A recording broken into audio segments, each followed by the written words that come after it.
खुलुमबाय बेयो बड'लेण्ड इंखं टेलिभिजन दिनै 9 एप्रिल 2023 रबिबार खालि सानसेनि बरादखौ नोंथांमोननि खाथियाव लाबोदों आं सदानन्द दैमारिया।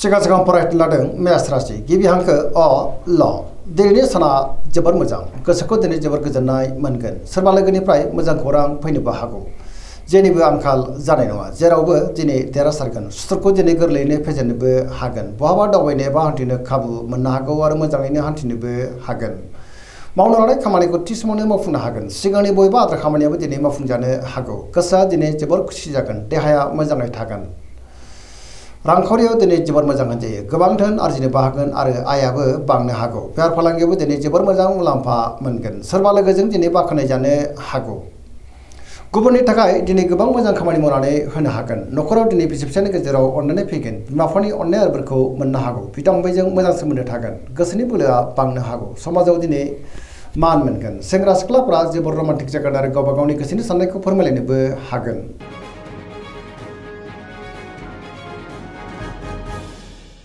वृष राशि गिबि हांखो इ उ ब दिनैनि साना जोबोर मोजां गोसोनि साननाया मोगथाङाव जाफुंनोबो हागौ गोसोआ दिनै जोबोर खुसि जागोन गोसोनि बोलोआबो बांगोन मावनो लानाय खामानिखौ थि समावनो आरो गोरलैयैनो मावफुंनो हागोन समाजाव दिनै गोबां मान मोनगोन सेंग्रा सिख्लाफ्रा गावबा गावनि गोसोनि साननायखौ फोरमायलायनो हागोन रांखावरियाव जोबोर मोजां बेफार फालांगियावबो दिनै जोबोर मोजां आयाबो बांनो हागौ गोबां मुंदांखा सुबुंजों दिनै लोगो मोनज्लायनोबो हागौ न'खराव अनलायनाय फैगोन बिदा फंबायनिफ्राय थोजासे हेफाजाबबो मोननो हागौ सोरजोंबा दिनै बाख्नाय जागोन देहाया मोजाङै थागोन अब्लाबो नाथाय जानाय लोंनायाव सांग्रां जानांगोन गोसोनि साननायखौ दिनै गुबुननो फोरमायनो हागोन पजिटिभ एनार्जिनि गोहोम गोग्लैगोन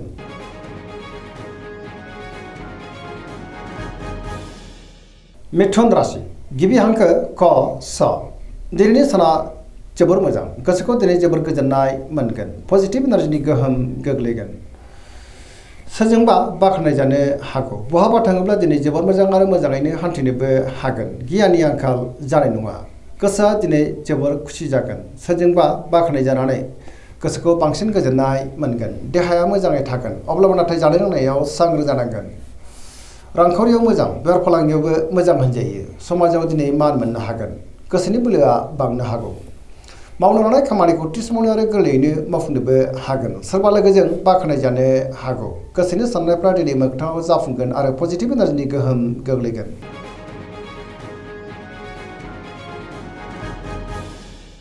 कर्कट राशि गिबि हांखो ड ह दिनैनि साना जोबोर मोजां गोसोखौ दिनै जोबोर गोजोननाय मोनगोन सोरजोंबा बाख्नाय जानो हागौ गोसोनि साननायखौ दिनै गुबुननो फोरमायनो हागोन आरो गोसोनि साननाय लुबैनायफ्रा मोगथाङाव जाफुंनोबो हागौ गोसोआव दिनै पजिटिभ साननाय फैगोन गोथों आरो गोग्गो साननो रोंगोन गियाननि आंखाल जानाय नङा मावनो लानाय खामानिखौ थि समावनो आरो गोरलैयैनो मावफुंनोबो हागोन रांखावरियाव मोजां बेफार फालांगियावबो मोजां होनजायो आयाबो बांनो हागौ समाजाव दिनै गोबां लोगो लेवा बांनो हागौ देहाया मोजाङैनो थागोन गुबुनजों दिनै बाख्नाय जानो हागौ न'खराव अननानै फैगोन बिमा बिफानि अननाय आरो बोरखौ मोननो हागौ फरायसाफ्रा दिनै फरायनायाव गोसो दुंखांगोन आरो मोजां फिथाइ मोननोबो हागोन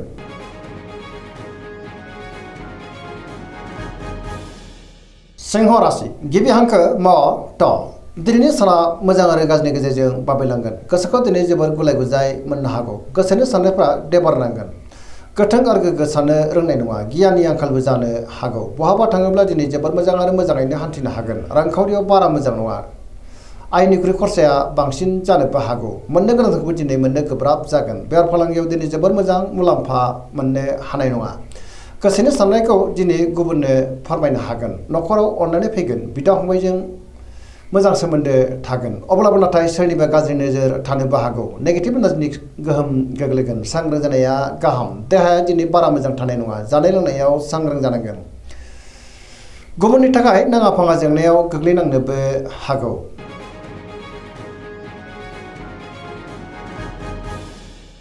कन्या राशि गिबि हांखो प ट दिनैनि साना मोजां आरो गाज्रिनि गेजेरजों बाबेलांनो हागौ गोसोनि साननायफ्रा देबार नांगोन गोसोआव दिनै गोनो गोथो साननाय फैनोबो हागौ गुबुननि थाखाय नाङा फाङा जेंनायाव गोग्लैनांनोबो हागौ। बहाबा दावबायनो एबा हान्थिनो खाबु मोनगोन आरो मोजाङैनो हान्थिनोबो हागोन। देहाया दिनै बारा मोजां थानाय नङा। गोबां रोखोमनि देहायारि जेंनाजों मोगा मोगि जानांनोबो हागौ। न'खराव अननानै फैगोन। सोरजोंबा बाख्नाय जानोबो हागौ। अब्लाबो नाथाय नेगेटिभ एनार्जिनि गोहोमबो गोग्लैनो हागौ। सांग्रां जानाया गाहाम। लाइमोनफोरा दिनै जोबोर रमान्टिक जागोन आरो गावबा गावनि गोसोनि साननायखौ फोरमायलायनोबो हागोन।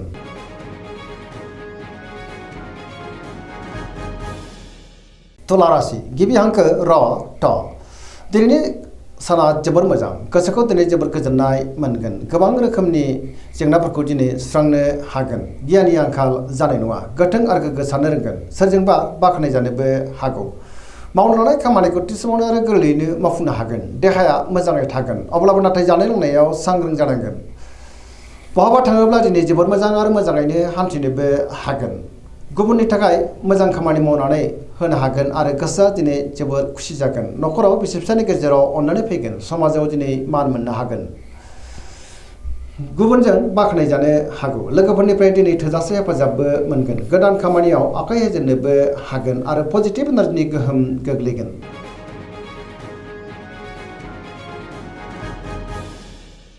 वृश्चिक राशि गिबि हांखो न स।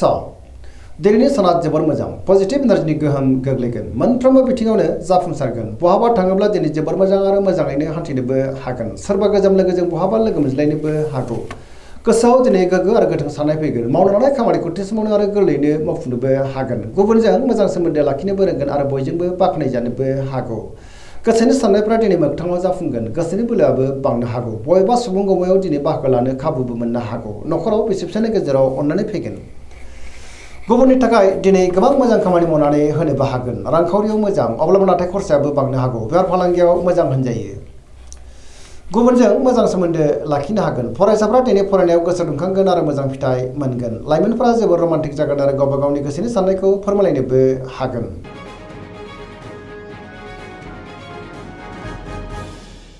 धनु राशि गिबि हांखो ढ फ भ। दिनैनि साना मोजां आरो गाज्रि गेजेरजों बाबेलांनो हागौ। गोसोआव गोनो गोथो साननाय फैगोन। गियाननि आंखाल जानोबो हागौ। नेगेटिभ साननाय फैगोन। गोथों आरो गोग्गो साननो रोंनाय नङा। मावनो लानाय खामानिखौ मावफुंनायाव माबा नङा माबा मोनसे हेंथा फैनोबो हागौ। गोसोनि साननायफ्रा देबारनांगोन। रांखावरियाव बारा मोजां नङा। नाङा फाङा खरसाया बांगोन। बेफार फालांगियावबो दिनै बारा मोजां नङा होनजायो। देहाया मोजाङै थागोन। अब्लाबो नाथाय जानाय लोंनायाव सांग्रां जानांगोन। समाजाव मान मोननो हागौ। बिमा बिफानि अननाय आरोफोरखौ मोननो हागोन। बिसि फिसायजों मोजां सोमोन्दो लाखिनो रोंगोन। अब्लाबो नाथाय नेगेटिभ एनार्जिनि गोहोमबो गोग्लैनो हागौ। सांग्रां जानाया गाहाम।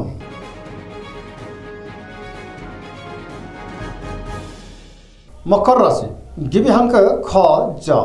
दिनैनि साना जोबोर मोजां।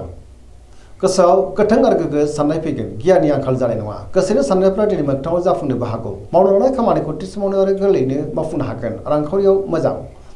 बेफार फालांगियावबो दिनै जोबोर मोजां मुलाम्फा मोनगोन। आयआबो बांनो हागौ। गुबुनजों दिनै मोजां सोमोन्दो लाखिनोबो रोंगोन। गोसोनि साननायखौ दिनै गुबुननो फोरमायनोबो हागोन। सोरजोंबा बाख्नाय जानोबो हागौ। मोनफ्रोमबो खामानिखौनो दिनै मोजाङैनो मावफुंनो हागोन आरो सिगांनि बबेबा आद्रा खामानियाबो दिनै मावफुंजानो हागौ। न'खराव बिसि फिसायनि गेजेराव अननानै फैगोन। बिदा फंबायजों दिनै मोजां सोमोन्दो थागोन आरो बिसोरनिफ्राय थोजासे हेफाजाबबो मोननो हागौ। सेंग्रा सिख्लाफ्रा गावबा गावनि गोसोनि साननायखौ फोरमायलायनो हागोन आरो गोसोआ दिनै जोबोर रमान्टिकबो जागोन। फरायसाफ्रा फरायनायाव गोसो दुंखांगोन आरो मोजां फिथाइ मोननोबो हागोन।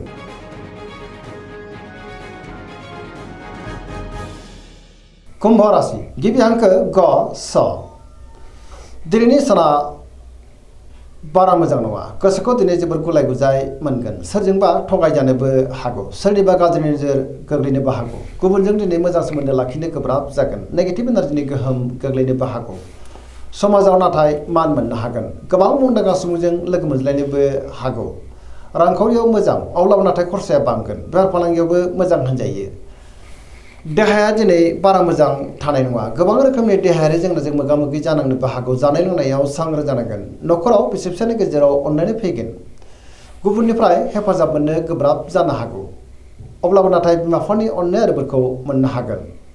बहाबा दावबायनो एबा हान्थिनो खाबु मोनगोन। नेगेटिभ एनार्जिनि गोहोमबो गोग्लैनो हागौ। सांग्रां जानाया गाहाम।